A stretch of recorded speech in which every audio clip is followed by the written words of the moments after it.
Good afternoon and welcome to the 2021 Melbourne EdTech Summit. I'm Sophia Hyland, the Marketing Coordinator here at EduGrowth. We're Australia's education technology and innovation industry hub. Through connection and collaboration, we're exhilarating Australia's EdTech ecosystem globally.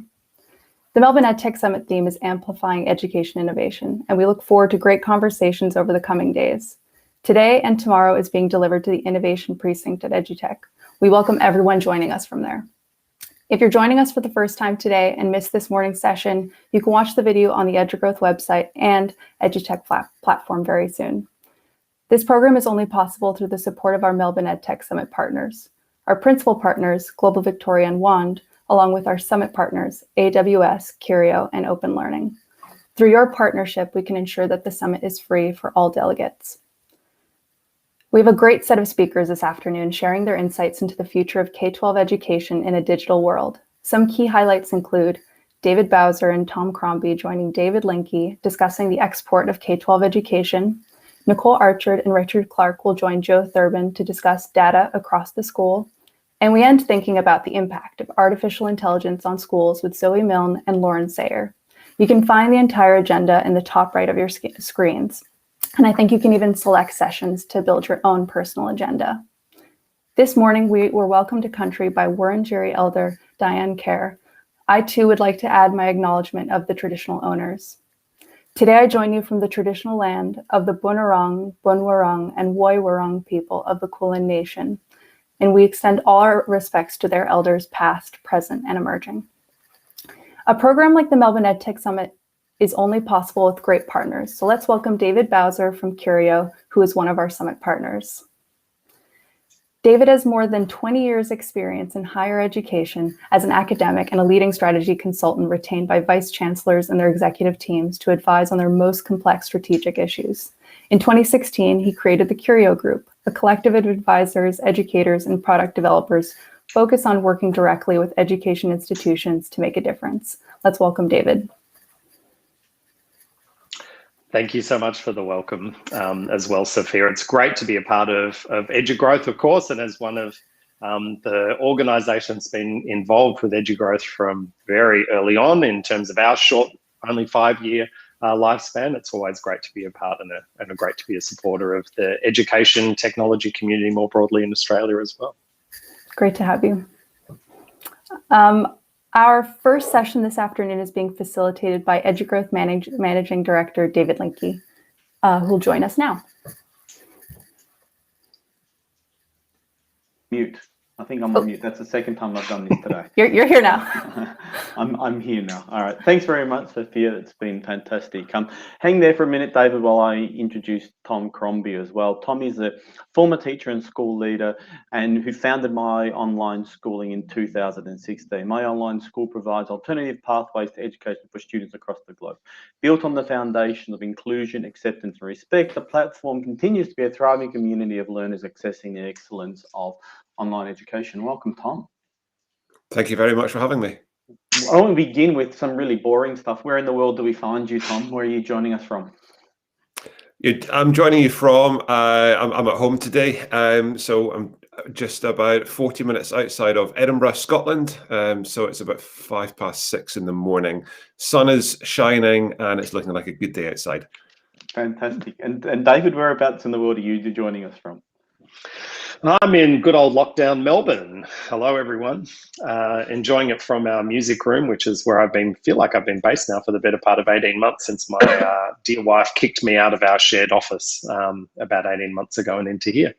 Well, it's not a bad place to be working from. It looks like it isn't. At some point we'll ask you to tinkle on the piano for us. But we have a big goal today. We're going to look at exporting education and delivering Australian education global scale. And what we are pretending to talk about, and we'll see if we can get there, is technology affords the opportunity to look beyond the traditional school environment and think about how we can expand the Australian school campus to students around the world. Hear about how visionaries in K-12 schools are using digital tools to educate cohorts of students across the globe. So that's what our promise is, and let's see if we can deliver that for the audience that are joining us. Thank you for everybody who's joining us both on the Melbourne EdTech platform, but also at Innovation Precinct at EduTech. So why don't we begin by thinking about what we know about quality. Let's start thinking about this idea of quality being an important component of our education system. We know that education has pivoted quickly online due to the pandemic, but online learning didn't emerge in 2020. We've been moving online for a long time. David, you have decades of experience advising universities and now doing the same for K-12 schools. In broad terms, what characteristics do you think we need to look for to measure the quality of online learning? I'll come to you in a second, Tom. I don't think actually there is a huge amount of difference. And I think what we've been hearing today, not only through some of the other speakers as part of the innovation channel, but also more broadly in the EdTech Summit, has been importantly talking about how technology is not there to just replace the human part. Because what we know about learning is that it is a social experience. And so therefore we need to find ways that really keep putting the human at the center of it, no matter what we're actually doing. So how do we keep putting the human at the center of it in this online world? It doesn't mean that we want to replace the teacher or the educator or whoever it happens to be at the front. It means that what we want to be able to do is really get those people out there front and center in the class. And what we've learned about the quality of education is it comes down to, even in a technology realm, even if you're delivering it through Zoom or through Teams or through other streaming systems, as I'm sure Tom will talk about, the quality of the educator is still the one that actually creates that amazing experience and that amazing learning experience. So I think if we get great educators and great teachers, you'll get great quality online experiences as well. Regardless of the delivery format. I think so. I really do. I think that the tools can certainly help. I absolutely do believe that the tools and the technology can help, and they can make an even better experience for a student. But at the end of it, the teacher is really the center of that universe for a learner, and particularly in a K-12 environment. It has to be human-centered. It's a nice segue for you, Tom, to give us a bit of an insight from your experience with my school online, and then we'll also start thinking about the same thing. What are the characteristics that make it a quality education? I think David sort of hit the nail on the head there with regards to the human element. I think globally, when schools closed across the world during the pandemic, and schools had to scramble to get online pretty quickly, in some instances we saw the quality not as great, because it was a new experience for everybody. I think teachers across the globe had got to do some pretty quick learning to get online. At my online schooling, we find that I guess if you look at our output financially every month, it's 85% human resources. So it's absolutely key, just going back to what David said, that it's the educators that are trained, empowered and mentored to be able to deliver in a digital online world. Of course, the technology is there more just to complement what is going on, but I absolutely echo what David said in terms of it's about a human element, and it's about ensuring that universities, colleges are preparing teachers for the 21st century in terms of what a digital education world is going to look like, and ensuring that they are embedding the skills that they're going to require.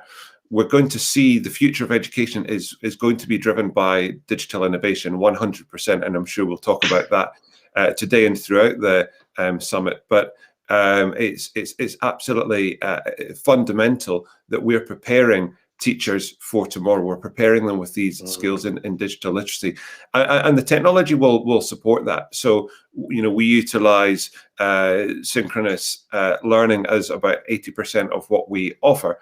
But the asynchronous side through AI and let me VR jump in there for a second, Tom, because you've raised an enormous amount of things, and I want to unpack them.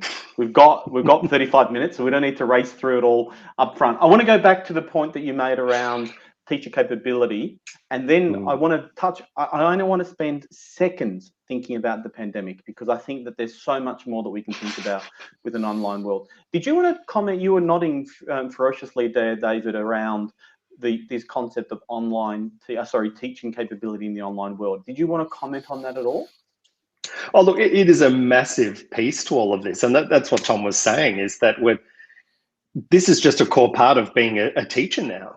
And I think what we previously just defined as as teaching as being the person who's in the classroom with a group of 30 students, if you talk to any fantastic teacher and passionate teacher, they'll say, that's just part of the job. That's not the whole job. It's just one part of it. The actual role of a teacher is to facilitate the learning and create the environment for students to learn in the best way possible. And that's the role of what a teacher actually is. And classically, that is absolutely what the role of a teacher was. But I think in some cases, our education system has, unfortunately, probably the university system, the way that we've trained teachers up, and I think, David, you were talking to Jeff Masters about exactly the same thing this morning, is that we've created this industrial system that basically produces these people who are there to stand in front of a classroom and instruct and deliver and assess. And that's all they get to do. When in reality, the passionate teachers, they are so much more than that, and they will create an environment in an online mode or through a online channel or through selecting the right learning that a student needs to do in a particular part of education technology. That's where I think it can actually be. We'll come to the digital transformation that's possible, but you raised something that I think I want to go back to, Tom, which is around the idea of synchronous versus asynchronous. But let's stay within the teacher realm for 1 second. What unique skill does the teacher need to be able to do that transition to a synchronous and asynchronous world? I think they've got to be given space to be innovative. I truly believe. I think it's hugely important that there are the tools available and the time available for teachers to be creative, to explore the digital elements of the classroom and to be truly innovative.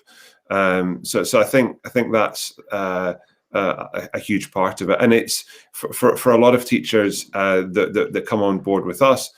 It takes a significant amount of time for them to sort of rethink the delivery and to have confidence in rethinking maybe the structure of a lesson or the order of a lesson. So some of the asynchronous work goes on before the synchronous lesson starts, and it's just rethinking that. But fundamentally it's about giving teachers freedom and embedding and encouraging the confidence to explore digital innovation. And just a reminder to delegates, if you want to ask a question, you can, and some of them will appear up here on the screen, and we might leave them go through as a comment, or we may stop and pause them. So I just want to, before we move on from quality, I just want to wrap up to make sure that I've understood the premise, right? So we're saying, regardless of the delivery model, quality teaching is based around humans, and it's based around teachers. Teachers with capability and creativity are going to perform better than those without, right? So I think we're really comfortable with that. We also touched on this idea about the fact that we need to be rethinking a little bit about the teacher capability and the experience that they need to have.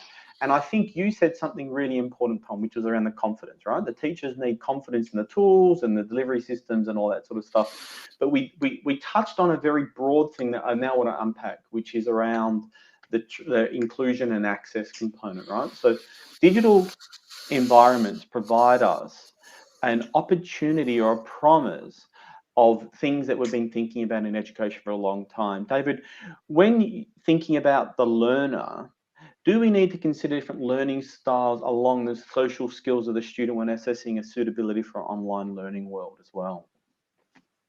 I think, and I know we don't want to talk about COVID, but to add a little bit, but let's just not spend 27 minutes talking about COVID, all right? I'm happy to touch on COVID for a bit.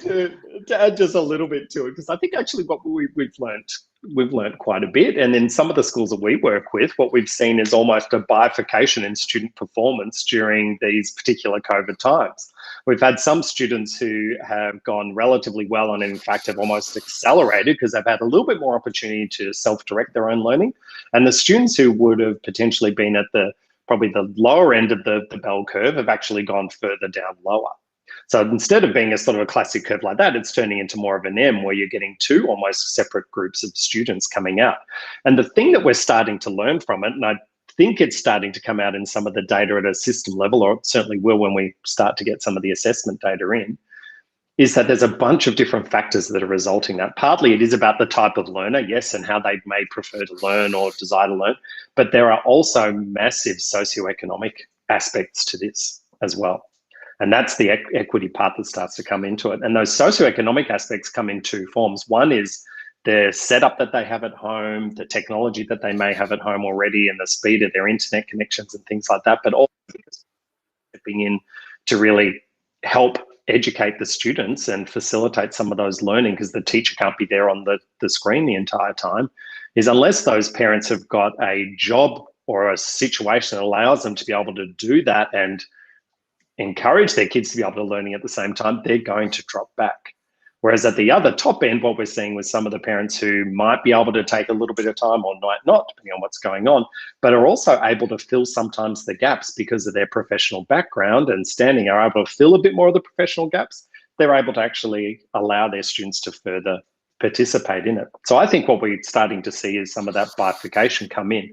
And the equity piece of it is starting to really become about really harshly now. And I guess the biggest concern, and last mention of COVID, my biggest concern is that because of the last 18 months, some students who have been at that lower socioeconomic group, who haven't had the experiences, have not only fallen behind, but we're not going to be able to pick them back up.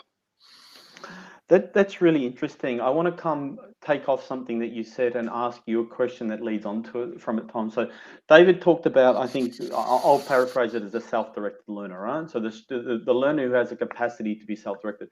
And I'm pretty sure that you're seeing some really young students in your environment. And I'm wondering whether you can give us some insight into what you think are the characteristics of the student that helps them thrive in this online world. Yeah, absolutely. We have learners as young as 6 that access their full-time education, full curriculum, and can do it completely independently of parents or carers. We do always ask parents or carers at that stage to be there to support when needed, and as David highlighted, on some families will be able to afford more time and energy in that support. But essentially, the technology that we use and the time that we spend upskilling the student is that they can do this independently of themselves. It's for us. It's the type of student that joins us is from such a sort of wide demographic. So we've got some students who are joining for reasons of health reasons, so particularly challenges with mental health and therefore access to education. So we put a lot of energy in our school to ensuring that young people are supported with regards to their mental well-being. So well-being is a huge part of what we do as well. And just the fact of removing a child from the environment of a busy classroom, of an area of stress, has profound positive impacts on their well-being. But also additional support needs is a huge area for us as well. So what we find, and again, just very quickly touching on the pandemic, that a lot of young people with additional support needs throughout the pandemic really started to thrive because they were able to access the same education, but in a different means and a different platform. And we see it time and time again for so many young people. They have the opportunity to access an education through online that they were just not able to access in the classroom, particularly those people with additional support needs or mental health challenges. But I suspect that we probably noticed that there were lots of people requiring additional support, right? Like, I don't think it was just the learning support needed. I think it was the sort of expansion beyond that. Is that true? Is that your experience, David? Are you sort of hearing schools talk about the need to rethink their support models for students? Oh, absolutely they are. But also is the creation of almost what they're referring to in higher education as third space roles. I know that sounds a little unusual, but what they're referring to there, what they're referring to is not necessarily someone who's teaching or someone who's in administration, but there's like this third role that sits in the middle. And there's a discussion going on in the chat at the same time about this at the moment, which is having these people who are there to support, who are there to facilitate and produce either online experiences or, to be honest, even in-class experiences, a bit like what a teacher's aide might have been in a previous life in some respects, to provide some of that backup. But even more so, someone who's like a learning designer who's there to help prepare materials for a class or for an entire year level, for example. And some schools are now really investing heavily in those online experiences and that content in their own learning management system, and they've got learning job it is to do that so that they can produce what let's say year 7 science looks like for an entire year, and then run through the curriculum as they run through the class. And all of the teachers have got their classes and the materials are there, and they're able to actually move through the curriculum and the content at the pace that works for their particular individual class, but they're not thinking about all of the materials, etc. So they can focus again on facilitating that human learning experience for the students in their group. So I think it's that third space is going to be the part that we're going to see really, really open up. And I agree. I think I don't remember the university in Australia that I read this and saw a lecture from them on, but in general terms, they were saying that graduates from the university come out with skills across 7 domains. And the first 2 of them were sort of technical, right? They were directly related to the degree or directly related to the training. And the other 5 were actually very much focused on what I would call human-centric skills, right? They were teamwork, collaboration, creative thinking, these sorts of things. And that, I think, comes from that other stuff that we've just talked about, the social and emotional capability, and what you quite nicely referred to as the third space. So I will quote that no doubt for a very long time. So that's what I tend to do. So we've talked a little bit about what characteristics are of quality. We've talked a little bit about inclusion and access. I do want to just touch on one thing before we leave that point, Tom, which is really to come back to you and ask you about what have you experienced as in terms of, I don't know who I'm thinking of. Maybe it's the parent, maybe it's the system, maybe it's what they say. Do you think that there's more acceptance of a digital and online learning environment for these younger K-12 based students because of the pandemic, or has it been impacted any way positively or negatively? 100%. I think, we've been going since 2017, and, there was our challenges in the first few years was building trust with parents or carers, teachers, pupils, that this was an alternative pathway to education and was as good, if not better, than traditional education. And that's been a real challenge for us. What the pandemic's done is it's put online education, digital learning on the map. Now, albeit there have been challenges along the way, as I highlighted earlier, when schools had to very quickly get online, the experience and tools available weren't there. So for a lot of schools, that was a challenge, and perhaps the quality wasn't there. But the idea of it has absolutely been put on the map. And what we're experiencing is a lot of young people that joined or looked for online education because of the pandemic are now staying with it. So we've experienced a large number of learners that are looking at this as a long-term opportunity. They're seeing the capabilities of it. They're seeing that the opportunities are beyond what maybe they were getting experience of in the bricks and mortar classroom. And absolutely, the pandemic has put probably a conversation that we may be having 5 or 10 years down the line. It's brought that forward and opened up a really great discussion about the future of education and what it looks like and how it will be powered by digital learning. Which is a really nice segue to our next point, which is around digital transformation, right? We've been talking about good schools across the globe who have been transforming their environments with digital solutions. The pandemic is an accelerant, maybe, of that process, right? So you both work globally. I'll come to you, David, first. Where are you seeing that transformation is making a big difference to the learners and the systems they operate within? In the K-12 sector, I think, yeah. Yeah. I think and I'm saying this to a number of schools at the moment, is where we have previously invested in school systems as well, where we've previously invested, 10, 20, 50, $100 million in, fancy new building, etc., with some delightful person's possibly name on it. If only I had the money to do that, hey? But where they've been able to invest that sort of a money, they need to be thinking about that in terms of investing now in their core curriculum and their content that they have inside of their school, but also in that digital experience that adds to what they have in the physical world as well. So thinking through what can they start to do in that sort of space?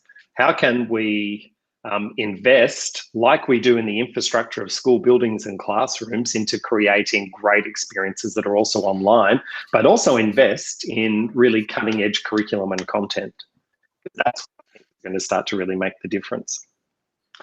And back to you, Tom, for a moment. If you think about the idea of online learning around the globe, and I'm interested around whether or not there are regulatory barriers in different jurisdictional, different geographic locations that you've sort of seen. In general, it's not a huge problem. We've got learners in over 80 nations, and they do that without any need for I guess accreditation from their local jurisdiction. There are a few. So essentially, when we started, and in the first sort of few years, we were bringing on young people who were homeschooled, and in some nations, homeschooling is still not legal. That is changing quite rapidly. Again, I believe accelerated from the pandemic, that countries are looking at being a bit flexible with that. So that is absolutely changing. What it's also done is it's opened up conversations around accreditation. So back when we started, we were essentially a tuition service designed to support homeschooled pupils, and parents or carers could buy our courses off the shelf, if you like. Over the last 18 months, that's changed somewhat. And we are now, as of next year, going to be fully accredited, albeit by the Department for Education for England, but it is an international accreditation, and we are working with in other nations across the globe for accreditation. But it is widely accepted, absolutely, and it's going to be even more widely accepted. That's what we're seeing. We're seeing countries who previously homeschooling was illegal are now flexing that and seeing that the capabilities are there. But accreditation absolutely is essential to ensure the quality of the provision as well, and we will be open for inspection as of next year, which we absolutely welcome, and I think that's going to build that trust as well. David, what about you? Are you seeing that there are different geographic locations that are accepting online learning and others that aren't, and then maybe we need to do a little bit more work on that? Well, there's definitely cultural aspects to the online experience in different countries where it's more accepted or less accepted. And it depends on the culture largely. So often in broadly sort of Middle Eastern countries, the online experience was considered to really be a no-go, and they didn't really want to be into the space. But in the last year, it's significantly changed, where they're now certainly embracing it. Similarly, in India, they only changed the rules around about 18 months ago, where you could actually start getting qualified from external countries for online courses, as opposed to those who are only offered in India. And then we're seeing the changes in China, of course, where they've effectively removed all the for-profit education and tutoring providers overnight with one foul swoop, almost like Australia's international education market, in one almighty swoop, that they were able to change the way that people were able to consume that sort of experience online. That doesn't mean, and certainly in China, that parents aren't getting a VPN up and going and therefore dialing into for-profit providers outside of China, because of course they're going to do what they need to do to be able to do it. But it does make it a disincentive when those sorts of things start to happen. But what I think will become interesting, I think you're about to bring this up as well, is what happens to the big boarding schools that we have in Australia as well. What happens with those where they can't get the students to be on campus, or they can't actually get them in from overseas to their campuses? And I know Tom's working with some of those big boarding schools as well at the moment. What happens with them? Are parents going to default from spending, significant amounts of money to send their child to an offshore boarding school when they can actually instead have them at home? Is that going to start to impact the experience? Are they going to increasingly work online? I'm coming through a boarding school. I went through Geelong Grammar. I don't think that that's necessarily going to be the case, but who knows? What do you think, Tom? I think we might see an impact there. Absolutely. I mean, I think certainly boarding schools will be impacted. I think for for boarding schools, independent schools, it's time for them to start to consider the model a little bit, and that's what we're seeing. We're seeing across the globe, and we're working with a number of partners on this at the moment, that boarding schools, independent schools globally are looking at this idea of blended learning. So they're looking at this sort of on-campus, off-campus approach, and really considering what the future is going to hold. So, we've been doing it for a number of years, looking at the market now, again, as a pandemic, as an accelerator. There are huge numbers of large, schools across the globe very quickly looking at this idea of this blended learning model to attract students for tomorrow. I'm just hearing from our control room. We've got an issue with the speaker, so I was not fully tuned into you then. Sorry, Tom. So I'm back now fully with you. I want to think a little bit about this export opportunity that's available for both Australian education, actually education around the world in a K-12 school spaces. David, I'm really specifically asking you, do you think that there's specific markets that you're seeing have an interest in the Australian qualifications framework, the curriculum, the models like that may be an opportunity for us to think about from an Australian perspective? Look, I do think that there possibly is, and some of the research that we've done for governments and for schools would suggest that there certainly is in many export markets where the Australian curriculum or Australian-based sort of education and culture is very welcome. And there are certainly Australian schools, there are British schools and Canadian schools and American schools in many of the big global cities, Singapore, Hong Kong, and Dubai, etc. as well. And they've had a market and a place for decades. Can that therefore be translated into an online form? Absolutely. I think the challenge in Australia that we have, that is not so much the case, say, in the UK, where Tom is that the Australian curriculum is then converted into a state-based curriculum and into a state-based experience, which then has to be delivered. And it results in such confusion that it's hard to potentially sell it as easy as it is to, say, sell a British curriculum or a Canadian curriculum, or, well, actually Canadian is state-based as well, or the US as well. So I think we result in some cases, we make things harder for ourselves than it actually needs to be, but that's probably broadly what states are there for, isn't it? Yeah, I guess that they are. And what about yourself, Tom? Are you seeing which learners should we be targeting in these markets? Is it the private school market? I think you mentioned boarding schools before. Is it a replacement for them? Is it the middle income families? Is it the local student who's wanting to access these tools? Is there which of those markets? Yeah, I mean, I think, we've got quite a wide demographic of international students that join us. We've got local families that are looking for an alternative education, alternative curriculum. And I absolutely think if it is able to be translated into an online version, that the Australian curriculum would be a very exportable curriculum. I think what we experience around the world is families are looking for an alternative, and for us, it's the British system. That's kind of what they're looking for. But absolutely, I think our kind of prime demographic is that middle income families, expats around the world. But about 50% of our international families are local families looking for an alternative, that are looking at maybe tertiary education overseas, and they want to be able to build their experience through online.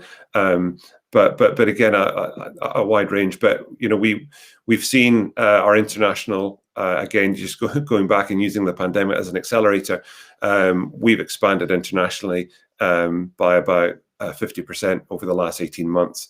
So globally, this is an outstanding opportunity, and I think that's where the future of online education is going to be, is from an international point of view. I think you talked about boarding schools before, and I actually can't remember whether I read this, something that you said, or we did it in the prep call when we were doing this, but I think you had a really interesting concept of what you thought a boarding school might look like in a few years' time. Did you want to give us that little insight, Tom? Yeah, I mean, we've been working with some partners who've done some research to suggest that the traditional boarding school model may be defunct. That we may not see boarding schools in time to come. As I sort of highlighted on earlier, I think what we're seeing is a lot of schools starting to acknowledge this and look at this idea of blended learning, looking at this idea of on campus, off campus, or still being able to operate, but perhaps closing down some of the big classrooms, the big lecture theatres, and some of that being delivered online. Looking at where universities are moving, certainly in the UK, a lot of universities for the new academic year are going to continue with online education. And I think, again, that's as a tool to access their international cohort of pupils. I think we'll see similar with boarding schools. I think boarding schools are going to have to consider the idea of a blended approach to continue to attract the top students to their schools. I agree, and there was a comment that floated across the screen there, which was talked around boarding schools providing much more than just an academic experience. There's a whole life there, and I actually think, David, you said you went to boarding school, right? No, I didn't actually, but I went to Geelong Grammar as a day boarder, they called it. So I grew up in Geelong on the Bellarine Peninsula. So, but I do have a lot of friends who are the boarders there, and it's being an alumnus of the school. Of course, I'm always thinking about what they're doing, and as many people know, the large proportion of their students are boarders. And I think the other comment that I put in there into the chat was that, of course, boarding is not just there for the academic reason. It's actually there largely to be able to create a broader social experience for rural and remote students, often in Australia. So it's often been the grazier families and the farming families, etc., who have often put their kids through the boarding experience because they haven't been able to have that classroom experience. But also, I think, yes, many universities are moving online, or have had to, and we've worked with many in the UK as well as Australia to get them rapidly online in the last year, and it's been a crazy change. But I don't know about you, but certainly when I was 18 and going to uni for the first time, the academic experience was far from my mind. It was more about the social. It was about, meeting the person sitting next to me, hopefully a girl that sounded interesting that I wanted to talk to next to me in the lecture theatre, and maybe asking if you want to go down to the pub or something like that, because that's what was going through my head at 18, less so what was going on necessarily in an online classroom. I personally agree with you, but I may be also showing my age as well. I think maybe the more modern learner is a little bit more switched on than I was. Certainly, I don't think so. I was at Melbourne University in 1990. I don't know. I'm now really aging myself, but I was still trying to work out a map. We didn't even have, David, we went to university when there was no Google Maps. How am I supposed to find a room, right? I had to look at things on walls as we went around. You'd be lost. Absolutely. And there was no one there to track where I was going and seeing what theatres I was using. Well, actually, there's another thing around student privacy on campus versus online, and whether or not we've got the model quite right. Let's finish this conversation around export capability before we start thinking about winding up. I'll stay with you, David, and ask you about the model that you think we might be exporting Australian K-12 curriculum around the world. What do you think that might look like? And I think you touched on it before, but maybe go back and touch on the challenge or opportunity created by the flexibility of the curriculum. Yeah, look, as we've spoken about before, and I think we've heard it many times today as well, and we probably will through the rest of this conference as well, is that the Australian curriculum is not only overly complex and overfilled, but it's not exactly the easiest thing to translate because of the way that it's been constructed and the state-based nature of it. And I actually wonder, I may be completely wrong on this, but I'm starting to wonder if the export of Australian education might actually come through some of the way that we approach education, and potentially in programs such as the International Baccalaureate with an Australian flavour to it, if you want to call it. So from our cultural experience, our way of working, etc., and bring more of that Australianism to an international program might be a better way of exporting Australian experiences and Australian education than we'll be trying to export our complicated curriculum. Fantastic. And obviously, that's a bit of bit of a throw across the bow there for the Australian curriculum. But I think it's one of those things that I think lots of EdTech companies struggle with when they're building product for the market. And I think it's also something that parents face when they cross borders, right? You know, the state borders. Well, we're not allowed to do that at the moment, but when they do reopen, there are those challenges. Yeah. I'll come back to you, Tom, before we move on to our sort of final question that we've got in the session. And that really is to think about Australia's thinking about this export opportunity for K-12, and you're currently doing it. So what's been your experience across regions and the acceptance of that curriculum frameworks? I think going back to what David touched on before, it is very much cultural. So we do, it's often about the sort of the acceptance in particular regions, countries, territories. As David kind of highlighted earlier as well, our experience was, you know, over a year and a half pre-pandemic that the Middle East in general was less accepting. We have seen an absolute boom in the Middle East in the last, particularly in the last sort of 6 to 12 months. And at the moment, it's about 50% of all our inquiries are coming from that region. But also Indonesia, Malaysia, Thailand, Singapore, Hong Kong, a huge demand there for our offering. So you know, we are absolutely seeing a huge amount of international growth, and we are expanding our access to the international curriculum by expanding our timetable, by expanding our support for parents and provisions, and eventually we're going to go towards 24-hour synchronous lessons. So wherever a student is in the world, they will be able to access. So the export is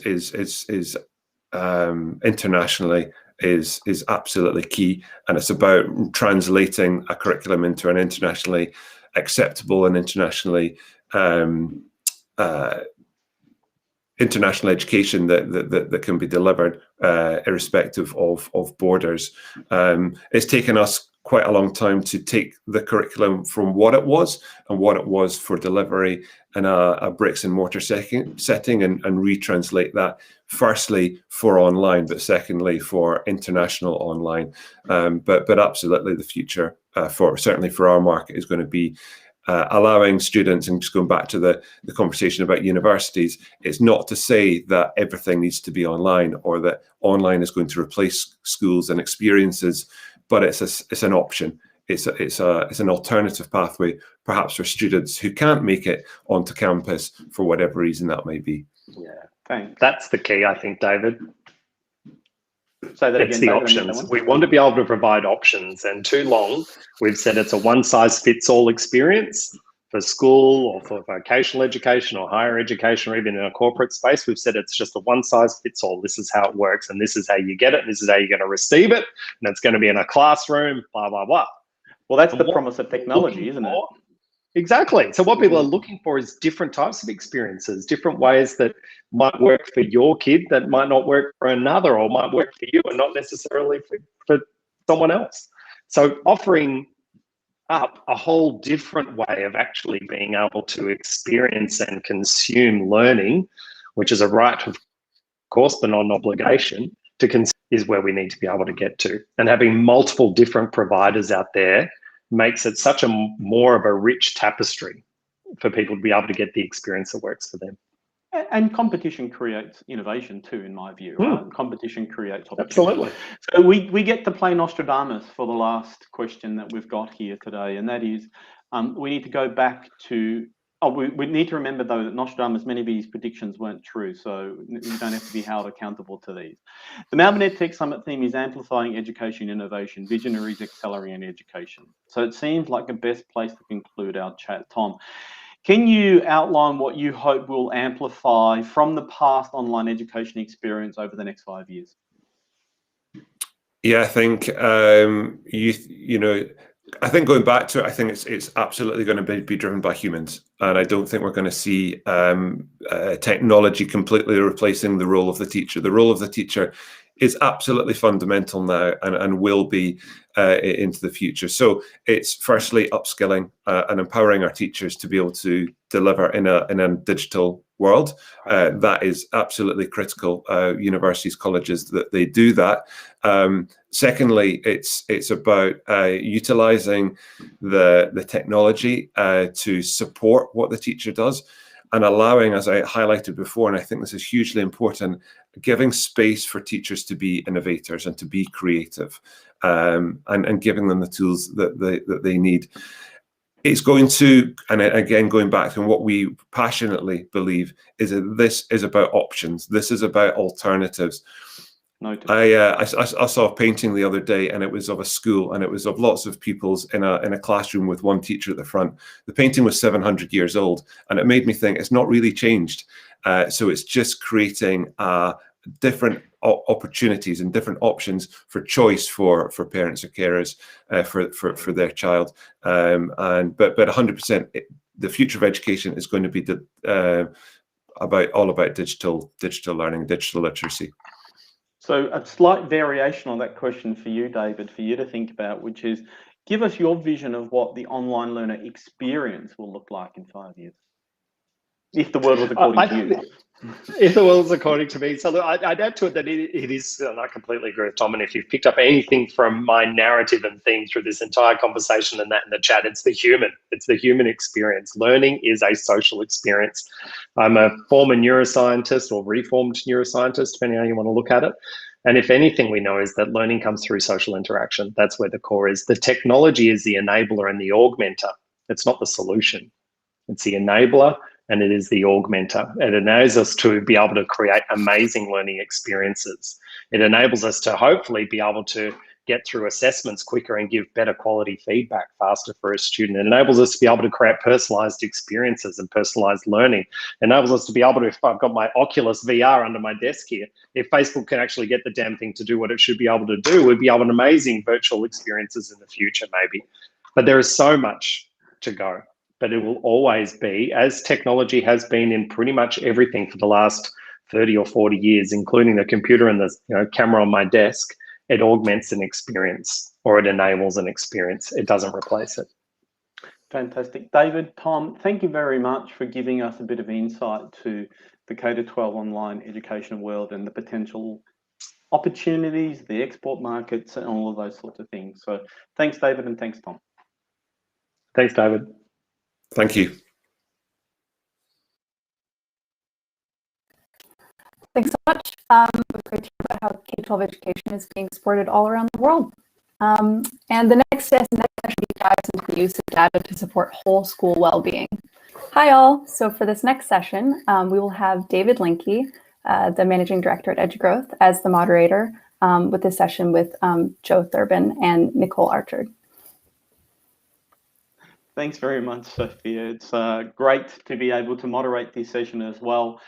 There's been a little bit of action happening in the background here, so just bear with me 1 second while I get some notes in front of me.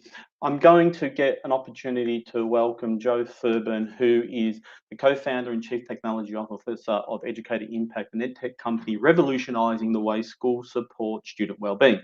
With a 25-year career in research and development, Joe has been applying IT to improve school outcomes across the board, including in health and medical research. Hi, Joe. How are you? I can't hear. You might be on mute. And that's one for the bingo cards. Yes, I was absolutely. indeed on mute. Do that bit. Joe, thanks very much for joining us. Wait there while we get Richard Clark in front of us. I'm just getting my notes in front of me here. Richard has been a teacher for more than 20 years with experience in the UK and Australia. He's currently the head of secondary at the Springfield Anglican College, co-head Peter 12 Independent School in the outer suburbs of Brisbane, where he's responsible for student and staff wellbeing. Hi, Richard. How are you? Thanks for joining us. I'm good. How are you? I'm doing really well. I'm really well. Nicole Archer can't join us at the moment. She's got a technical problem, so she might join us in a moment or two when we resolve that. But in the meantime, you'll get to hear from me, and I'll help you guys moderate this conversation. And look, why don't we start by thinking about our topic, which is using data to support whole school wellbeing. Supporting the well-being of the whole child takes a whole school approach. The well-being of staff and students is interconnected. We're going to hear from some innovative school leaders about how data helps them drive whole school well-being improvements for their staff and students. So that's what we've promised the audience. So let's see if we can dive into that. So what we might begin with is give you, maybe if I can ask you, Richard, to give us a bit of an idea of some of the developments that you've seen around evidence and data collection within your school environment. Well, what we're using at the moment is Joe's product, AI Pulse, which has really helped us to look into the nuts and bolts of what it is that we want to find out in terms of, we all know the things that stress teachers out. We know they don't have time, and we know that they feel overworked, but we've never really been able to work out what it is that we can do to help in those areas. If you get at nearly every school in the country, in any country, they would tell you those two same factors. So what I think this product allows us to do is to break down those areas a little bit and look at where they are stressed. What are the factors that are causing stress? Do they change over time? Is there particular points in the day or in the term where we can be doing things differently? So, data is a tool, and we can use it effectively to help us manage the welfare of the kids and the students in this, and the staff in this area. And before we jump to you, Joe, to talk a little bit about some of the things that you're doing at Educator Impact, I'm really interested, before we move on from this, Richard, this idea of, is data something that you're using across the whole environment, or is it a specific area that you're deep diving into? So we're using data to look at in terms of the progress of the kids academically, but what we've now been able to do is look at their progress from a welfare point of view, and actually collect data on a weekly basis about how they're traveling. There's randomized questions that give us that opportunity to look into all those different factors across their home engagement, their engagement with their teachers, their stress levels with accessing work and assignments, etc., and really break down where and at which points they are struggling, which gives us, the tools that we need to support them better. And Joe, this might be a nice segue to you to think about. You obviously, in your work, get to see lots of different data sets that are being collected in schools. How are you helping schools sort of, for want of a better term, focus on the insights that the data is giving them, not just the data itself? Because I figure that the insight's more important, or probably as important.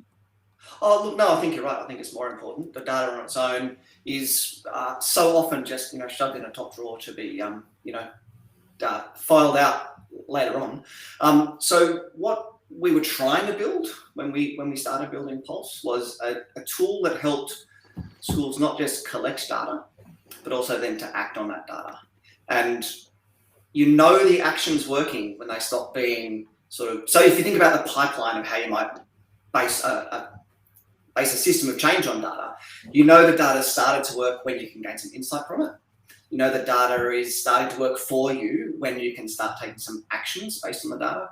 But that it's really working when you're actually making some sort of cultural change, that those insights and that data has fed into a bunch of new sort of cultural norms or cultural expectations that the students can understand about their school, or that the staff can understand about their school.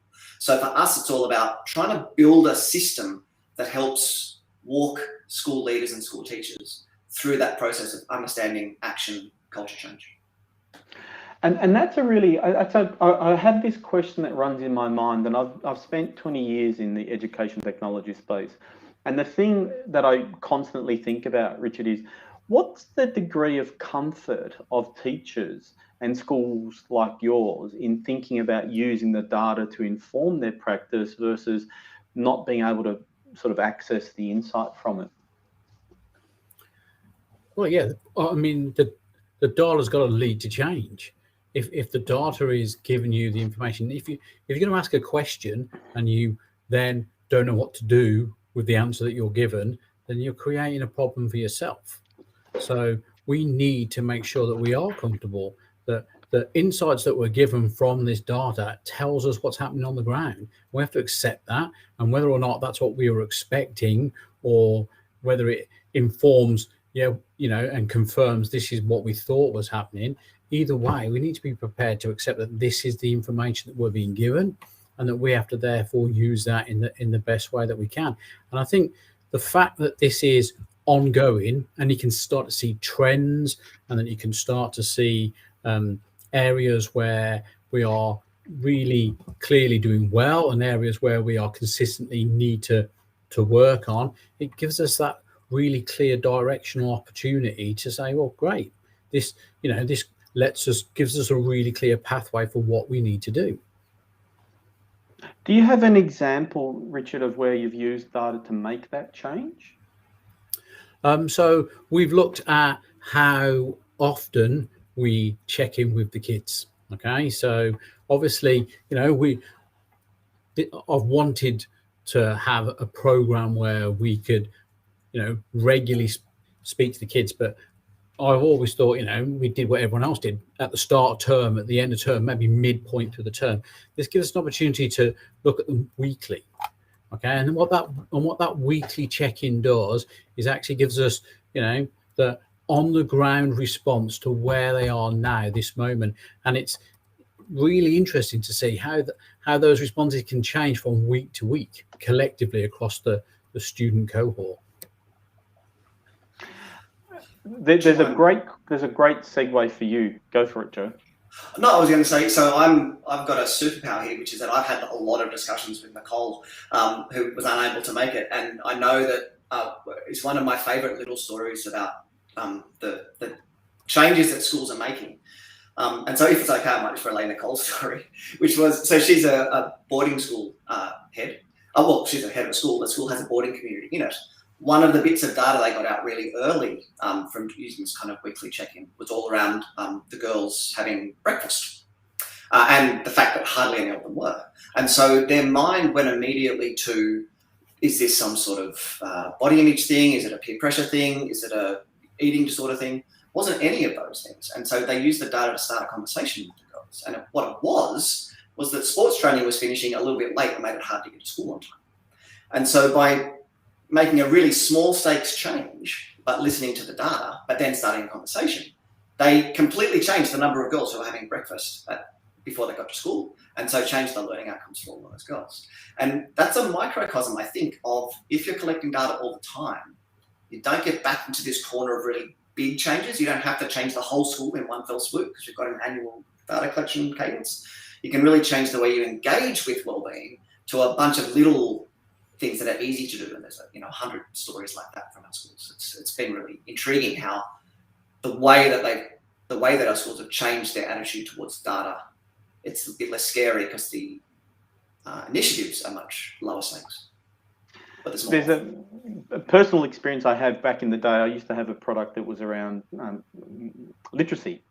And one of the things that I observed, because I did a lot of school observations in parent-teacher interviews, is that teachers could sit behind a veil of the data saying about giving us insight about your child, as opposed to them saying it. There was a really interesting way of being able to use data to be their ally, which is a nice way of coming back to you, Richard, to ask about some questions that are flowing through the chat, and some of them have come up. And just a reminder for all delegates, you can ask questions at any time, and some of them will appear here and we'll ask them. But there is a really interesting question that was around, and it's gone flying through here, but it was something to do with around security, right? So privacy in the data and what you're finding from it, especially in the wellbeing data that you're gathering, Richard. I'm wondering whether or not the school had to put some policies in place before you started to do these things.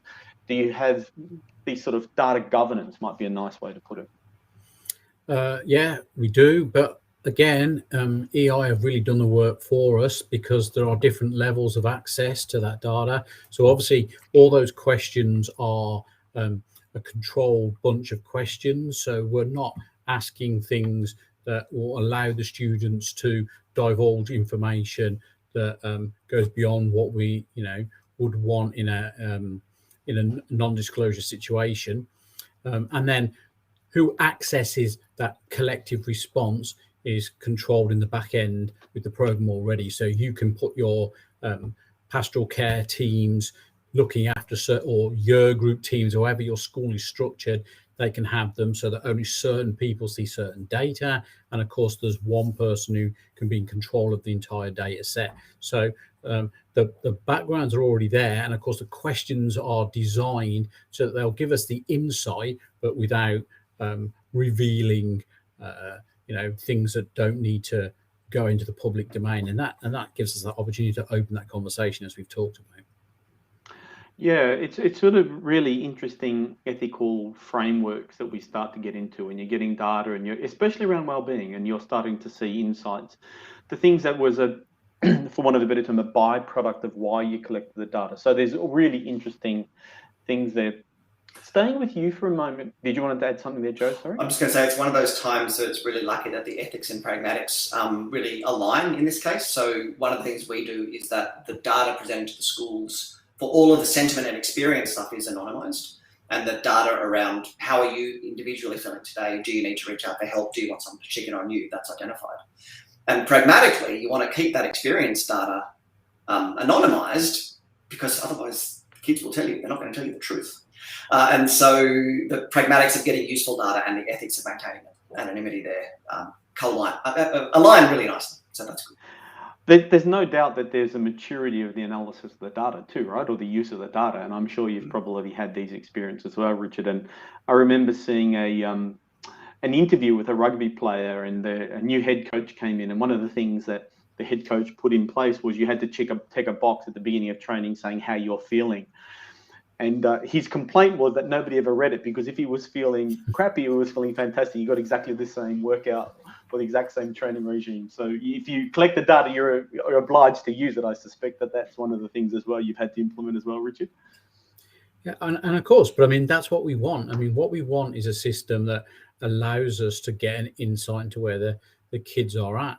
And I think this is the world they live in. You know, they want to be asked. Being asked in itself is, a big help. That they want to know that the school's invested in them. They want to know that other people invest in them. And as Joe has said, the only time that this isn't, anonymous is if they ask for help, in which case we can respond really quickly. And again, what we're beginning to find is in this forum where there's an electronic interface between us and the students, those students seem more, who really struggle with those interpersonal relationships or aren't particularly close to a particular member of staff. They are the students who are able to use this to reach out. It's a forum that they're comfortable with, and they're okay to ask for help through a device as opposed to doing it face to face. And that's really helped us as well. This is a nice segue for you, Joe, to think about this for a moment, and that is, let's talk about innovation in this space, right? Like we can measure things around thinking about well-being. We can measure things around academic outcomes. We can think about those things. What's the next frontier here? Oh, look, so that's a great question. So I think it's really important, and touching back on the theme for this session, it's really important to differentiate between amplification and disruption. I think because well-being is such a human thing, you want to build technology, you want to innovate technologically in a way that amplifies the impact that humans can have. And so, to give a really simple example, giving the students the ability to say on a scale of 1 to 5, I'm positive, I'm negative, I need some help, it really helps, say, for example, a school counsellor who might be quite overburdened in these periods of coming back from lockdown or going into lockdown. It helps the school triage, how those students are feeling. It helps the teachers understand their students in a way that lets them spend less time asking how everyone is and more time having those conversations about how everyone is. And so you want to innovate in a way that sort of helps,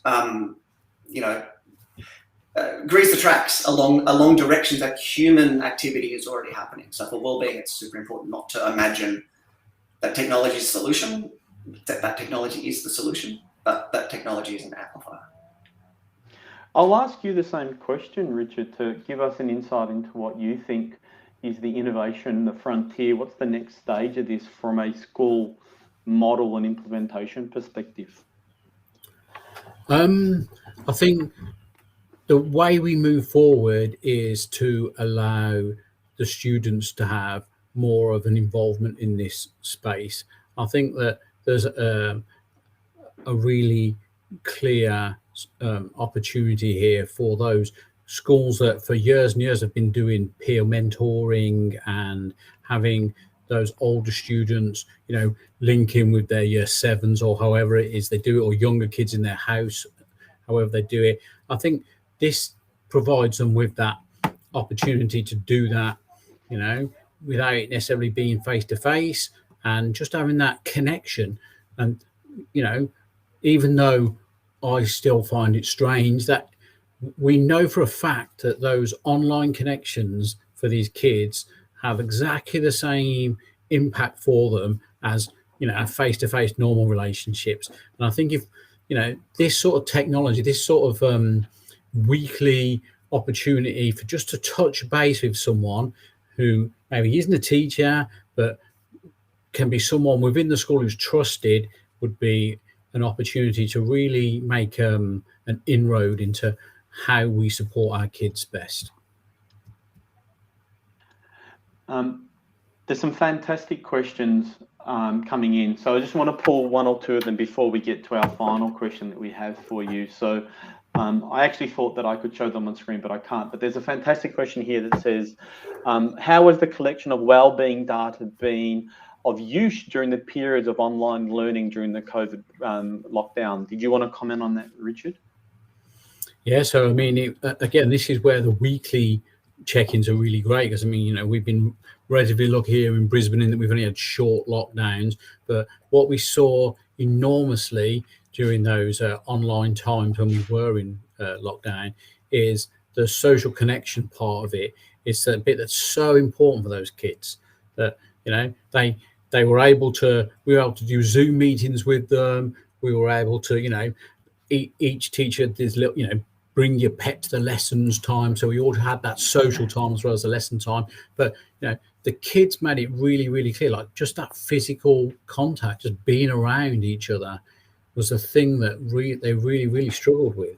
And I mean, I've just seen a session about, the online boarding schools and things like that. But I can't see how you can ever replace the social connections that just being in a school provides. I'm biased and I agree. I think that there's an opportunity to do some hybrid, but I certainly think the face-to-face, and in fact, David Bowles and I in that last session talked about that first year of university and really, is it an academic pursuit or is it a social pursuit? And there's no doubt about that. Joe, there's two interconnected questions that I've got, which I'm gonna throw to you so that we don't put Richard on the hot seat here, but they're interconnected. So I want to ask them, and then we can see if we can come up with an answer. So the first part of the question is, once we collect data and we start to increase the duty of care around the wellbeing data, the second phase of that is, if a student is in danger and the data informs this, obviously the school needs to act. But is there a greater duty of care when you're collecting data that's outside of the academic realm? Yeah, so again, I'm lucky that we've had this exact same question asked almost every time we do a webinar, and I've heard our schools talk about it as well. There's a couple of things. So the first thing is, every school has systems in place to track and look after those students who are identified as high risk. And so our data collection has to have a really nice, easy pathway into a nice referral pathway into those systems. So that carries off those, I guess, high-risk students. What else we're finding is that when students who are mild to moderate, say, reach out, so inside our Pulse, which, either on the teacher's phone, on the teacher's laptop, or wherever it is that they are, it keeps track of both those interactions. So, yes, I've heard that you're reaching out for help, I'm going to come and find you. And then, okay, I think we've got to the bottom of that, we're going to resolve it or refer it onto our normal pathways. And then the school leadership has visibility of that process as it goes, as it walks through that process. So every time I've heard that question asked, the school who's been on the webinars with this has said, no, we just integrate it in with our existing processes. There's no difference reaching out for us as a school. There's no difference whether a student reaches out from that Pulse app or whether they send their teachers an email, it's all the same thing. They've told a teacher that they're struggling. This actually helps them tell us a bit earlier. It makes the lift a little bit easier, but it doesn't add to the notion of duty of care. There's also some stuff around limits of consent, which, limits of confidentiality, which I'm not going to go into here. But again, schools have that sussed by and large. Yeah, it's a really important component to have that data governance that we talked about before as well. This leads us to our final question, and the theme of the Melbourne EdTech Summit and Innovation Precinct is amplifying education innovation. So I'll ask you first, Richard, what do you think we need to amplify that we've seen over the last period, it doesn't matter how long, that we need to do more of that will drive this education innovation using data for student wellbeing that we're thinking about? I've always said that schooling is, looking at the creation of decent human beings. That's what we're trying to do as a school. Obviously we're trying to give them those academic pathways that will give them the stepping stone to go to where they want. But what every school really wants is for those year 12 students to walk out their gates and to be proud that they're going to be contributing adults going forward into the future.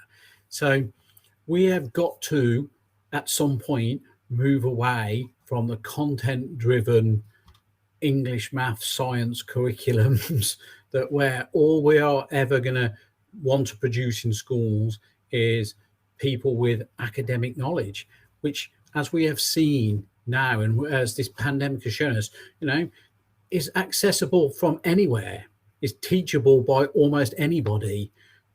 Dr. Google tells our kids far more than we tend to.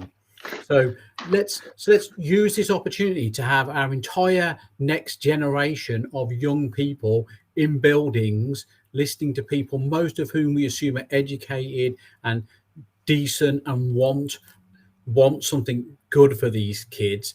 And let's spend a bit more time accessing that. What makes a decent person? How are we going to change the world for the better? How are we going to give you the skills to do that? That's a great, I'm fully on board. Joe, same question to you. What is it that we want to amplify to drive this education innovation we've been thinking about? Well, I wish I went first because I don't think you can top what Richard said. But look, I think I was listening to Jeff Masters this morning. He was talking about the technology as a great enabler to help meet students where they are in their learning journey. And I think if you look across the wellbeing landscape, the interventions that a school can have, some of them are cohort level, some of them are whole school, and some of them are really just a conversation that a student needs to have. And I think if we can build the kind of technological support to help schools meet students where they are in their wellbeing as well, I think we'll do a huge amount of good, because kids, if I've learned anything from this journey, kids are ridiculously resilient. And we just need to sort of help them along their way and let them take a bit of ownership of what's going on for them. And if we can be a part of that, that works for me.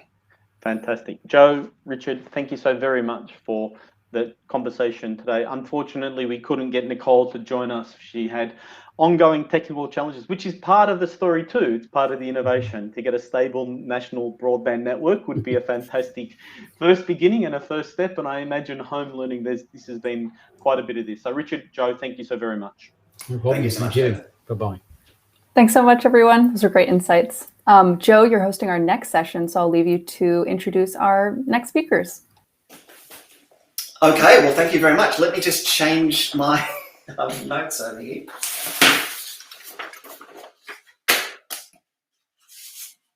Okay, so the next session, thank you all for joining us. The next session is called New Tools, New Possibilities. It's Classrooms Enhanced with Technology.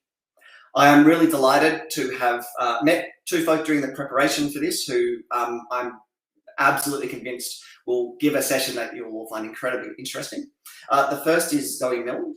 She's the CEO and founder of LoopLearn.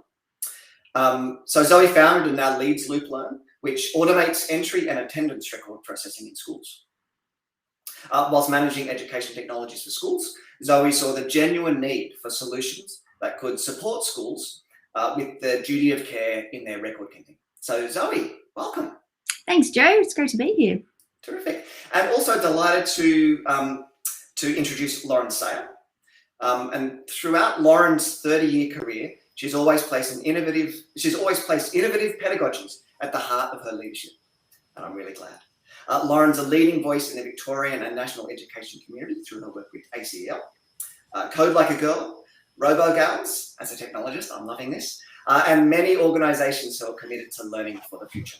Lauren's now a part of the executive of Melbourne Girls Grammar School, where she's developing best practice in learning technology, digital literacy, and building an evidence base for modern digital capability as director for the school's Centre for Educational Enterprise. Welcome, Lauren.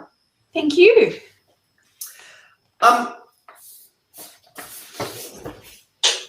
So sorry, the last session was just finished on the heels of this one.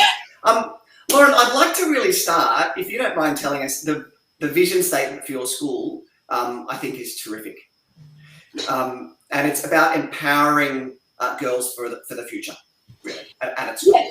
We're all about developing ethical women of action. And I think empowering our women to be ethical women of action is really important. And it's that action bit today that I think is really important, and that we're talking about today, is that for all of our grammarians, whether they're our 3-year-olds that come in, or whether they're our 18-year-olds that leave us, or whether they're our old grammarians and stay with us throughout, is what is the difference that they are going to make in the world? And that is part of our school's mission statement and in our strategic plan as well, is that we don't just want to be a great school. We want to be the best girls' school in the world, and we want our women and our young girls to be ethical women of action. Absolutely. And I think that action word is a really nice one for us to carry on today. It's been a theme through today's things. And so, Zoe, I know, every school takes the role in every class every day. And so there's obviously, you're working at the heartbeat of the school, I guess. So could you just, before we get into our series of questions, could you just describe Loop Learn's, I guess, approach? And we'll start from there. Yeah, certainly. I just want to start off by saying I love that school motto of ethical women of action. It actually does lead a little bit into what we do at Loop Learn, which one of our values is AI for good, or ethical AI. I'm sure we'll dive into this more a bit later, but like any tool or any solution that you make, it can be used for good or for bad, and AI is no different.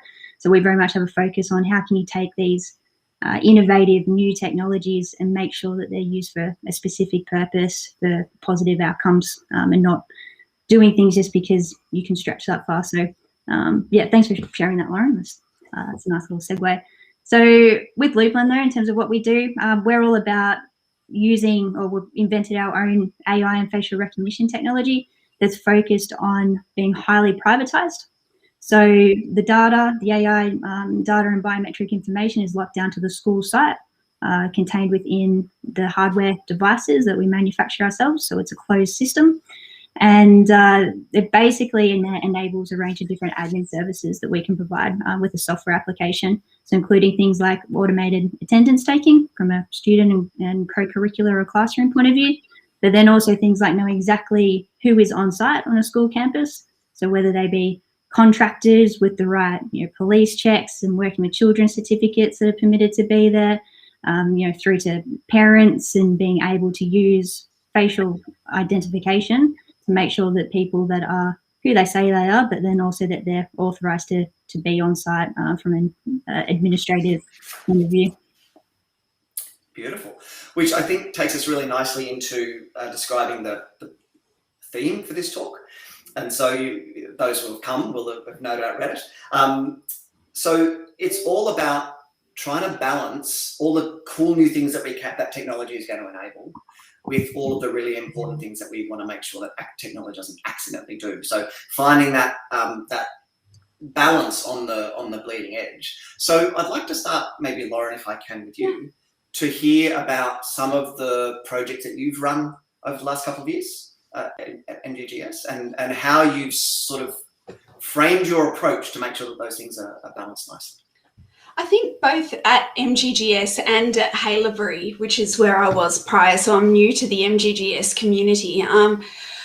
When we look at our projects, we look at what are the problems we're trying to solve, and then really what are the solutions are out there, but also what is the data that we need to be able to give, and what is the risk and the benefit of it. And I think that they're the areas that you need to look at, especially in terms of AI and how we're going is, so what is our problem? And if I look at, so our problem could be child safety, so a big problem, or our problem could be like the previous session, well-being. And at the moment, that's a big problem. And then what are the solutions out there? What are the risks of doing nothing? What are the risks according to the proposed solutions, and really looking at what those solutions are, and then looking in terms of the data, where is that data kept and who owns the data, and looking at how that works. And when there's a partnership approach with companies, I think you work through those solutions really, really well. And I think that that's probably, I suppose, in terms of working in partnership with companies in this space of the bleeding edge of technology, is probably the best part of this situation, is having an open dialogue where you say, I'm actually concerned about this part of it. And if I talk about big projects that I've been part of, where very large scale learning management implementations, and look, last year where we went to move a whole lot of content online and moving into video and where things were being stored, having a really strong partnership with vendors and saying, well, this is where we're at and we're concerned about this and we need to develop policy. Having that open discussion through, I think, is where I've found the most success, where it's been a real problem and a real solution and you can work together. Mm. And Zoe, does that sort of, can you just tell us a little bit about from the other side, from the sort of vendor side, how does that look from your side, making sure you've got all of those things lined up? I think the biggest thing for a vendor is to listen to the schools that they want to work with. What Lauren has just said about knowing exactly the outcome that you're trying to achieve. Unfortunately, in my experience, I find that a lot of schools that I've worked with or spoken to don't have that clear outcome necessarily, or they easily will get distracted onto the capabilities of, oh yeah, we could do this, and oh, wouldn't this be great, just because it's exciting and it's new. And it is sometimes working in collaboration and making sure you're bringing it back to saying, what is the impact that you're trying to make? What are you trying to achieve? Because vendors do it as well, right? I'm not saying that we're immune to this. It's exciting to say, oh yeah, that's a great new idea, let's work on that as well. But ultimately you could end up doing, 10% of 100 different ideas and not actually achieve anything. But if you bring it back down to that one idea and say, okay, all those other things are really, interesting and great, but let's park them for future ideas. Let's just bring it back to that one outcome that we're trying to achieve. And, working together from that perspective is really where you get successful outcomes and successful projects, and new products get born. Vendors can't do it without the expertise of people on the ground in schools.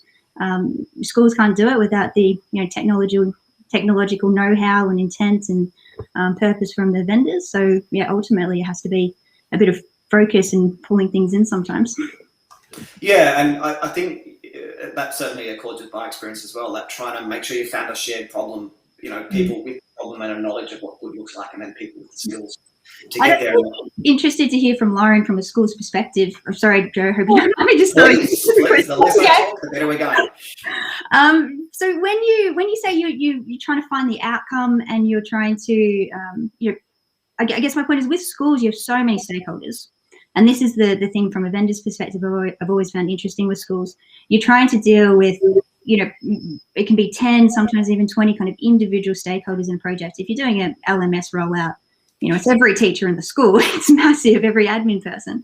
How is it that you then help, manage those projects on your side to help pull people into that one kind of outcome that you agree on that you should be achieving? I can tell you how we used to do it, and I can tell you how we now do it. we used to do it in a really frustrating way, I think, in schools, which was, I think you went into talking and you had meeting after meeting and you got nowhere. And I think you got to exactly what you said before, which was through consulting with absolutely everybody, you ended up with scope creep, and not through asking everybody, nobody got happy.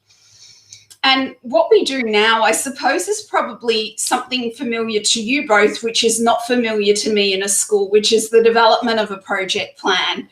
And not familiar in schools, new in my world, but really now we work in that model where we sit down and we ask, so this is the project. What are the outcomes that we want? And we get the key stakeholders, and this is before we go to the vendor. And we say, what are the key outcomes that we want at Melbourne Girls Grammar? So we're looking at one at the moment. The key outcomes are this. And we've got those 4, no more than 4, no more than 4. The one we're doing at the moment has 3, and I wanted 2, but 4 outcomes. And so what are those 4 outcomes? From those 4 outcomes, what are the objectives that will come out of those outcomes? And then what are the outputs that are needed to get to those? So outcomes, outputs, outcomes, objectives, outputs. From there, that's our Bible to then go and work with vendors, and then we work out who we have. And we also look at we also make sure that every project that we work with now has an executive sponsor, so someone that's on executive where the buck stops, really. And we make sure that we have key people that are from each area, and it's their responsibility to work out. And we have project teams. So that's something very common in corporate. I would say it's very new to schools, but definitely we're starting to learn that it's a successful way for us. And I know that having a project manager, which is a relatively new skill set in our school setting, has been the biggest learning experience for us as a school, because there's so many times where exactly what you said of, oh, can we do this? Can we do that? And I do it too. Jane, who's my digital project manager, will say, Lauren, that's not in scope. But we can park it here and we can look at it for phase 2. But what we are now getting as a school is success. We're not getting a never-ending failure of this. We're getting success. And then we tick that off and we move to the next project. And I think it means that we are getting runs on the board as a team, and our teachers are finally starting to go, oh, well, we're getting there, and there's that momentum. So I saw in the comments it is a corporate approach, but we are getting some wins as far as getting technological embedding projects off the ground, where in schools that hasn't always been the case. Yeah, and so let's drill into that a little bit with respect, maybe, Zoe, to your experience trying to, I guess, I'm just trying to tie a few of these questions together as well. So in practice, for an AI recognition system that's going to be recognising students and checking them in and out of school and recognising strangers, can you walk us through a little bit about maybe what the risk profile looks like, and also how you're putting things in place to allay those risks, not in the abstract, but in the context of Loopline? So you mean risks in terms of the data? Is that? Well, let me go. I'm sorry, I'm just trying to scroll through the questions. Well, can't scroll through the questions. But so people were saying, so for example, face recognition technology. There are some questions around both its efficacy, but also its privacy risks. And so if you're putting together a project plan, one of the questions you'll be asked for is, well, how well does it work and what's going to happen if there's some sort of data breach? How do you walk? So A, can you tell us a bit about the system and its efficacy? But B, how do you walk schools through that sort of process? Yeah, so from an efficacy point of view, I mean, that's part of innovation with new solutions with new partners as well. So to Lauren's point, it's like, here's the outcome we're trying to achieve. And can you put a solution in place to achieve that outcome? And then it turns into, iterations usually. You've got to be able to build a system or build a framework to get feedback to make sure that it's going to meet those outcomes, and you learn things along the way. So you're constantly iterating to reach a goal. If you're building a new product or a new solution, that's not just with technology, that's like with everything. I guess specifically with our technology, AI and protecting of data and those types of things. It's why we spent the first 2 years of Loopland's life fully invested just in developing our AI and facial recognition processes. So in a past life, working with school management systems, basically saw that every school had issues around being able to manage exactly who's on campus and recording that and taking the role every day, the time that's spent doing that, the duty of care implications if they make a mistake on the role and something were to happen to a child, or if someone was on a campus that wasn't supposed to be there, and just how important that is, and saying, right, how can we find solutions to be able to improve that? Hey, let's have a look at facial recognition technology. And we started looking at what was available globally at the time. It was pretty obvious and clear that type of processing and the way that those systems work were not going to be suitable for a school environment. The way that they basically hoard massive amounts of data and cloud servers was never going to be suitable. So we spent the first 2 years of Loopland's life just doing research and development around creating a self-learning hardware device where the data wouldn't actually leave that device. So there's no additional photos or video footage that's actually ever taken of students.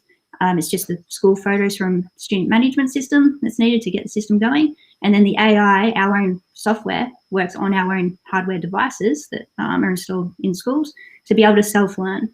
So we've removed that risk component of saying there's student images that aren't in the school's ownership or banking up or sent off somewhere else.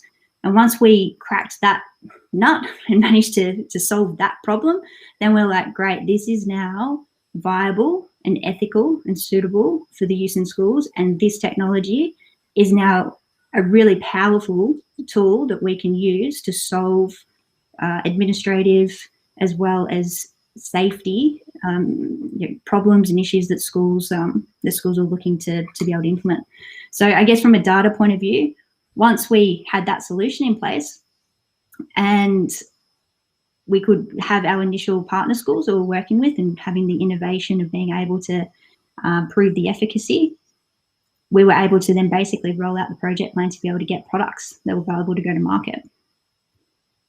Terrific. And so, Lauren, coming back to you, that is all very well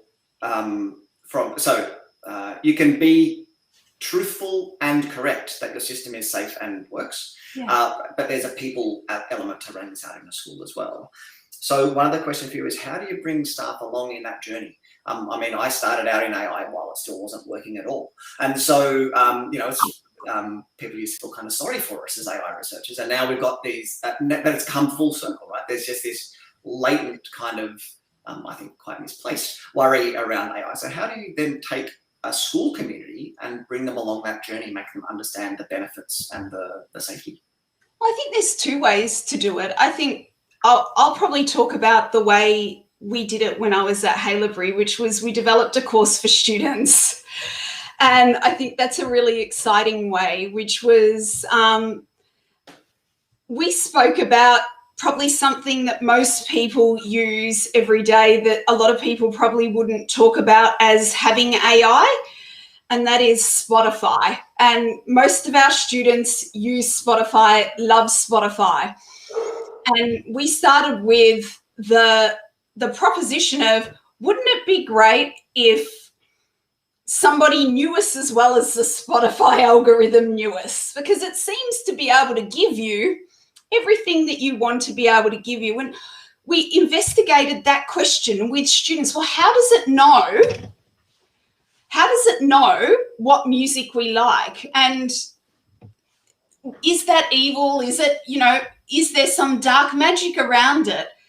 And actually unpacking that with students of, there's not actually a black magic to Spotify. It's that we give the data to it, and actually that computers perceive using sensors and computers learn using data, and how might that work?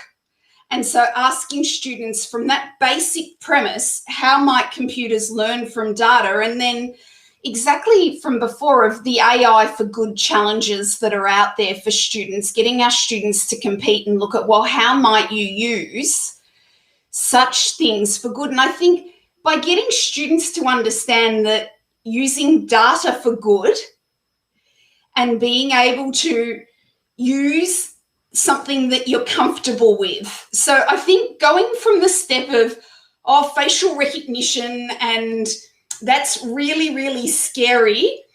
But if you say to most teachers, let's talk about Spotify, or students, let's talk about Spotify.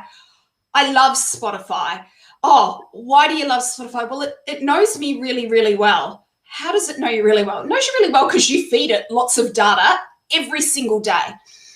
So actually talking about that sometimes you can use it for good, and then talking about, well, would you prefer to pay for that service? Or would you prefer it driven by ads? And actually having this ethical discussion. And so we did that with students as the first part, and then the next part of this course is actually for free, and you can go on HaloBreX and look, where groups of students can then program a digital human through a company called Soul Machines, who make digital humans. And it's the art of, well, how can you use AI to have a conversation with a digital person? Now, that is a very scary, bleeding edge use of AI. That is a big jump. But going from, I think you started with, well, how did we get from here to here? We started with something very, very common. And that very, very common thing for us was something that every one of our teenagers used, and every one of our teenagers used Spotify. I just want to add to that I think the big thing, and Spotify is a brilliant example, is that it's AI that's providing a recommendation to a human, not AI that is making a decision for a human. And I just personally think the big jump, and where I get a bit nervous about where AI and different innovative technologies could go, is when you're actually trusting the AI to make a decision on your behalf. It's completely different when you're talking about it being a recommendation, and you can choose to take that recommendation or not. I've had conversations before about AI and the use of student wellbeing in schools, being able to take in a huge amount of data that exists in student management systems. Like, you've got your attendance data, so how frequently is the student turning up, student wellbeing notes, like what extracurriculars do they do, medical data is in there as well. There's so much that could you use AI to be able to help potentially stream students into particular groups that could help with learning outcome. And I know that all of this can be, there's lots of debate around whether that could be good or bad. I'm not like saying whether it is or not. But then being able to, if you have a piece of AI that's then absorbing all that data and providing an outcome, which is saying, well, okay, based on all of this, we're going to put that student into this remediation class without a staff member, a professional trained, teacher or educator being able to look at that and make an informed decision to say, yes, this is the best thing for the student. That's where I'd say, well, that's where it gets a bit concerning. Then you're just deflecting to the AI to make decisions like that, which could potentially be life-changing and detrimental to the student. So yeah, it's just, and I think Spotify is a great example because it gives recommendations. It's great. It's AI for good. Oh, Joe, I think you're muted. I am sorry, my dog was barking as part of the COVID bonus of yes. So I think there's a theme that comes through both of those, which is starting from somewhere and trying to get to somewhere that people are familiar with and comfortable with, and trying to get to a place where you want to go because you think it's a better place to get to. And so when we were speaking before this session, you were talking about student protection, using that data that you collect for student protection type approaches. Everyone's familiar with taking the role. Maybe not everyone's familiar with that side of things. Do you want to tell us a little bit about that as a use case for Loopline? Yeah, so I guess to follow on from what I was saying before, it's not automating things on behalf necessarily of staff members. What we like to do is say, here is what the technology is basically seen in terms of who's in this space, who's seen in this particular location, this particular time, or we have a product that's a touchscreen sign-in kiosk, so takes people through the workflow, but with the Face ID validation to say, yes, this person is who they say they are, they're authorized to be able to sign in. But from a student and a classroom sense, or a marking the role specifically sense, like the student management system or the role marking system that schools use is always going to be the source of truth of that data, and it's always going to be the system that the school is going to do their government compliance reporting from. And we're not replacing that, we're just acting as an additional support for staff members to be able to mark the role in real time. So we say, this student ID number was seen in this location at this time, send that to the student management system to pre-populate the role, to show Loopland said that these 20 out of 22 students are in this classroom. Still the teacher's job to submit that role. The teacher is still responsible. They can't deflect their responsibility to the technology. But what it does do is means if a teacher or a school, we've done surveys and the results were along the lines of, at any given time, 60% of a school's role may be accurate. So 40% of the time it's not actually done in that lesson. Teachers might do it at the end of the day, at the end of the week.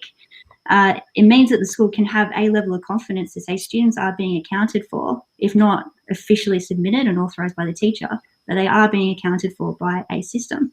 So it does give them the ability to say, there's an emergency, there's a crisis. Where was this student last seen, or where are they right now? Where can we help to to basically locate the people that are in our care? Absolutely. So I'm just going to kind of move through to the next sort of set of questions. Someone asking there whether Terminator is fact or fiction. I can definitely tell you it's not a mission statement. The next one is, I guess, particular the singularities inevitable. Well, maybe. I guess we'll find out. Tying two little themes together. So one is about taking people on the journey, and another is about vendors being able to work in partnership with schools. And I'll start with you, Lauren, if I may. Can you give us a really concrete example of a partnership that's worked really well from your perspective? And what did you ask of the vendor to help bring the staff along on that journey as well? Yeah, I think when you've got, I'll talk about Melbourne Girls Grammar, and I think it's an existing vendor partnership that I think is incredibly coming in as a new. So I've come in as a new leader, and I've got an existing platform, but obviously they don't know me at all. And I had the company bring me in for a full day, and really I had a full day with the managing director, and we're a legacy school for this platform. So we have been with this school, we have been with this platform for over a decade.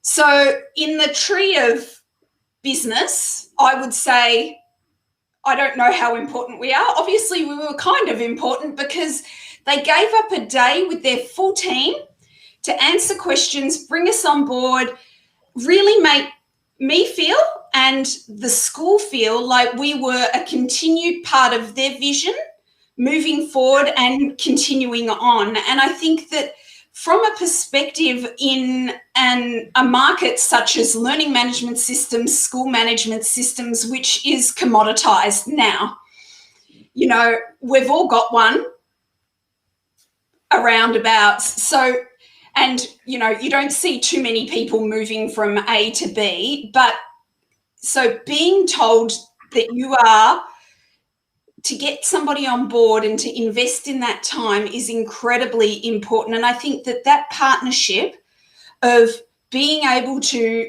spend some time with product development and being asked and having all the questions there, and to have people invest time in questions for new staff is incredibly important, because I don't think long-term schools and products change, but I think the people in schools do change. And I think that managing those relationships works incredibly well, where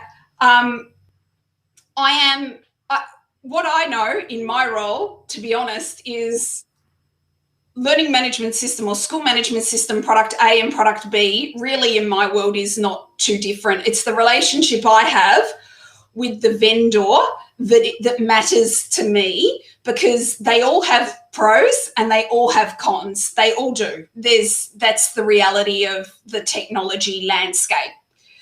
But the relationship and that partnership is what matters. And I think that where they invest the time to work and problem solve with you is where you will have those successes, and where you get given those specific timelines. So I know that we're working through a pastoral care program at the moment to improve our pastoral care records.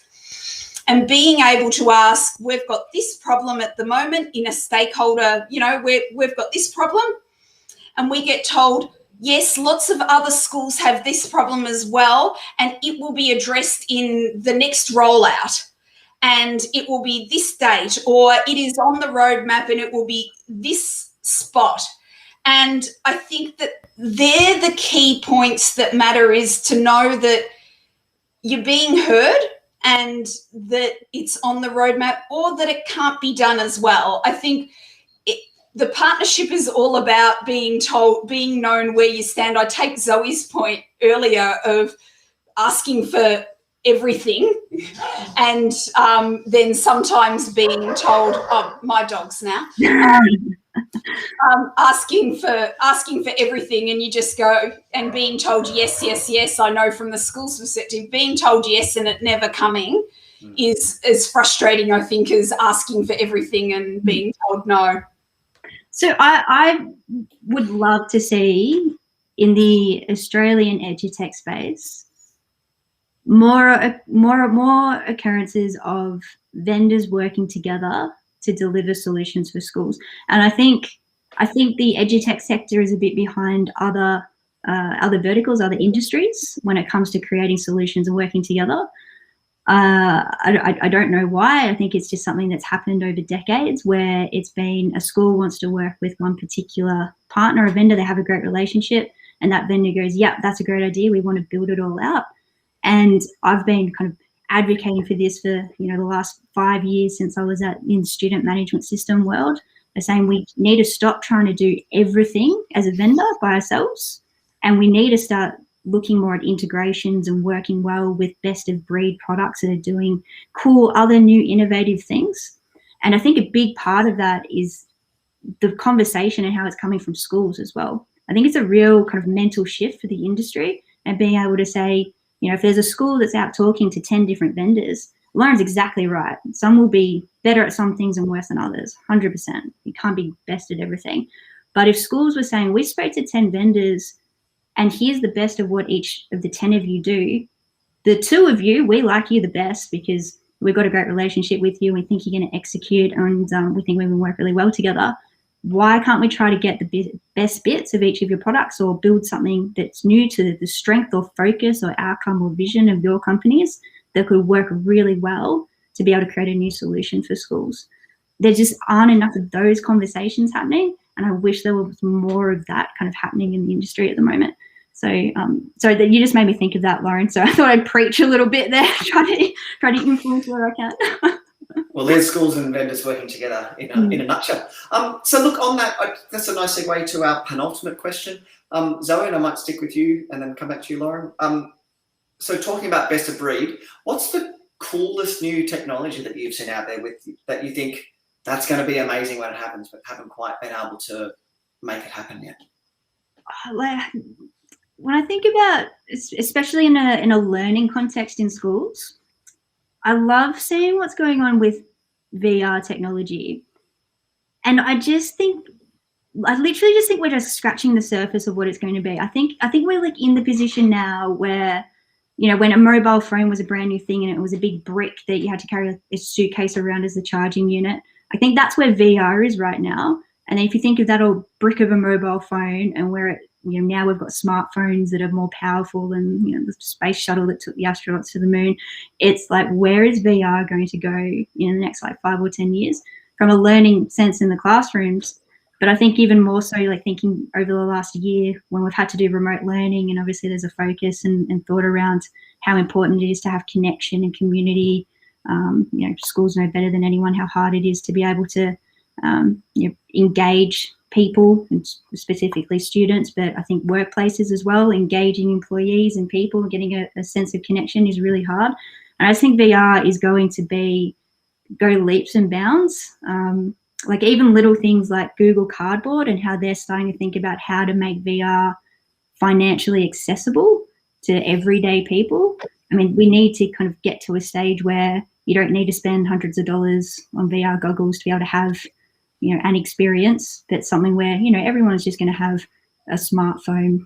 They're going to have their VR goggles where they'll be able to, put them on and be in a board meeting where they're actually then sitting around and talking to 10 people around them instead of looking at them on Zoom. We'll be in a session like this and be able to look out over an audience of people and be sitting on a stage together and feel like we're actually there instead of talking to a two-dimensional screen. That's kind of the most exciting stuff I'm looking forward to seeing that evolves over the next few years. It's definitely not there yet. I want to say it's super exciting yet, but I think we're just scratching the surface. Oh, brilliant. And Lauren, what about you yourself? I'm going to go back to my digital human, not because I'm into the Terminator, but I have to say last year when I worked with the kids on the art of writing a conversation with the digital human and then seeing that and Soul Machines, it came sort of working with that technology was very, I think, quite confronting to be able to sit there and look confused and have this digital human look at me and go, "You look confused, Lauren. Would you like me to elaborate?" And I went, "Oh, yes, please." But it was scripted and I understood the science behind it because they understood the facial recognition. And I think in terms of, I think there's nothing more frustrating than talking to some of the chatbots that are out there at the moment.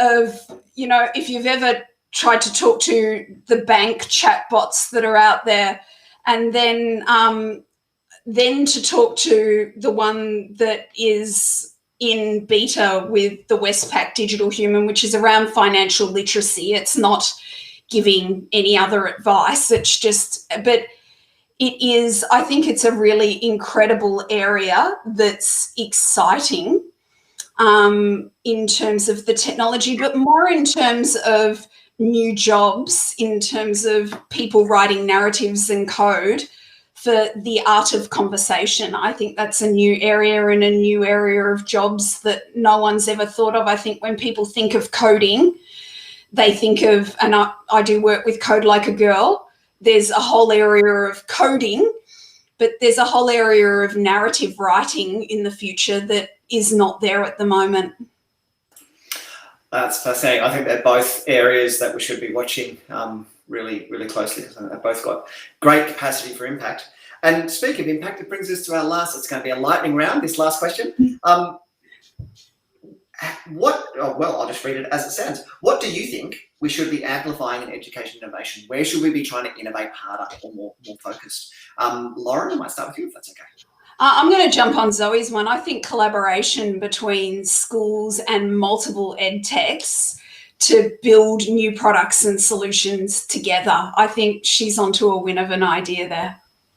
Sorry, I stole your thunder there. But it was just wonderful. It was just the best idea, I think, of. Look, I'm glad you say that because, to be honest, schools are in a position to make it happen. You're the ones that are there that can say, I want you, vendor A, to talk to vendor B. And we go, oh, great. Okay, yes, we'll do that. It's like providing those insights. You're out there shopping for the best of the best, whereas the vendors don't do that. We just hear about them from prospective customers. But amplifying learning, I guess a lot of this conversation's been around AI, and I think there is huge potential around what could be done with it. But in terms of I guess what happens kind of day to day in schools, I'll kind of do a bit of a throwback to what Lauren said earlier in the discussion, because it all comes down to understanding what you're trying to achieve. I just think if you know the outcome that you're trying to achieve in the classroom from an operations perspective to make your school run better, to deliver better outcomes, if you nail that one thing, then you're going to amplify the outcome that you're trying to reach. So in terms of the way that schools operate, communicate, partner, work, I think that's the thing to kind of focus on to make sure that the best outcomes are achieved and innovation happens. Well, I think that's a wonderful place for us to draw this conversation to a close. So, Lauren and Zoe, it's been wonderful to get to meet you over the last couple of weeks, and thank you so much for your participation. Yeah, thanks, Joe. Thanks, Lauren. Thanks, Zoe. Thanks, Joe. Thanks all. That was great. And whilst we're thanking people, let me thank all of today's speakers. We've had a great start to the Melbourne EdTech Summit today. And again, we want to thank the Melbourne EdTech Summit partners. Our principal partners, Global Victoria and WAND, along with our summit partners, AWS, Curio, and Open Learning. Through your partnership, we can ensure that the summit is free for all delegates. Thank you to all of those that have tuned in to today's program. We will catch you all tomorrow morning at 9 a.m. with our first session on listening to the student voice. Have a great evening.